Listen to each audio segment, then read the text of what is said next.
Natanggal sa pwesto ang 8 senior police officials ng Camarines Sur kaugnay sa isang insidente na ikinamatay ng isang detainee. Ayon kay PNP spokesperson Brigadier General Randolph Tuanyo, inalis na sa pwesto ang 8 opisyal, kabilang provincial director at nakatakdang sumailalim sa pre-charge investigation.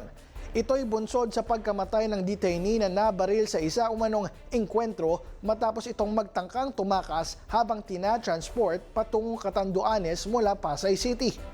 Ayon sa mga escort na polis, inatake ng sospek ang isa sa kanila at inagaw ang baril nito nang tanggalan ng posas para magbanyo.